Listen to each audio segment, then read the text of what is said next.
সাকিব পচে গেছে, সাকিব নষ্ট হয়ে যাওয়া এক মানুষ, এমনটাই মন্তব্য করেছেন মাননীয় প্রধানমন্ত্রীর উপদেষ্টা ডাক্তার জাহিদুর রহমান।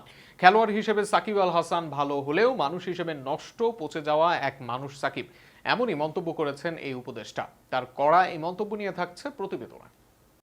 বাংলাদেশ জাতীয় ক্রিকেট দলের তারকা ক্রিকেটার ও আওয়ামী লীগের সাবেক সংসদ সদস্য সাকিব আল হাসানকে নিয়ে কঠোর মন্তব্য করেছেন প্রধানমন্ত্রীর তথ্য ও সম্প্রচার বিষয়ক উপদেষ্টা ডাক্তার জাহিদুর রহমান। ক্রিকেটার হিসেবে সাকিবের দক্ষতা স্বীকার করলেও ব্যক্তি সাকিবের চরিত্র ও মানসিকতা নিয়ে প্রশ্ন তুলেছেন তিনি। মঙ্গলবার সচিবালয়ে সরকারের বিভিন্ন কার্যক্রমের অগ্রগতি নিয়ে আয়োজিত এক সংবাদ সম্মেলনে সাংবাদিকদের প্রশ্নের জবাবে সাকিবকে নিয়ে এমন মন্তব্য করেন তথ্য উপদেষ্টা। সাকিব আল হাসান প্রসঙ্গে সাংবাদিকদের এক প্রশ্নের জবাবে জাহিদুর রহমান বলেন, সাকিব আল হাসান ভালো খেলোয়াড় হতে পারেন, কিন্তু তিনি একজন নষ্ট, পচে যাওয়া মানুষ।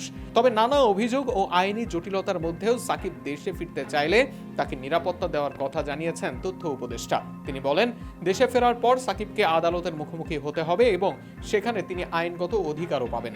সাকিবের পাশাপাশি ক্ষমতাচ্যুত প্রধানমন্ত্রী শেখ হাসিনার দেশে ফেরার প্রসঙ্গেও কথা বলেন জাহিদুর রহমান। শেখ হাসিনাও দেশে ফিরলে নিরাপত্তা পাবেন জানিয়ে তিনি বলেন, তাকেও দেশে পূর্ণাঙ্গ নিরাপত্তা দেওয়া হবে। সবচেয়ে বিভৎস মানুষটাও তার নাগরিক অধিকার পাবে। সম্প্রতি দিল্লিতে আয়োজিত একটি সংবাদ সম্মেলনে ভার্চুয়ালি যুক্ত হয়েছিলেন ক্ষমতাচ্যুত প্রধানমন্ত্রী শেখ হাসিনা। ওই অনুষ্ঠানে সাকিব আল হাসানও একটি রেকর্ড করা অডিও বার্তা দেন। পরবর্তীতে তিনি সংবাদ সম্মেলনে ভার্চুয়ালি যুক্ত থাকলেও কোনো বক্তব্য দেননি। এদিকে সাকিব আল হাসানকে ঘিরে বিভিন্ন অভিযোগের তদন্ত ও আইনি কার্যক্রমও চলমান রয়েছে। শেয়ার বাজারে অনিয়ম, জুয়া প্রতিষ্ঠানের সঙ্গে সম্পৃক্ততা, সোনা চোরাচালান, সম্পদের তথ্য গোপন এবং ক্ষমতার অপব্যবহারের মতো অভিযোগে তার বিরুদ্ধে দুর্নীতি দমন কমিশন ও আদালতে একাধিক অনুসন্ধান ও মামলা রয়েছে।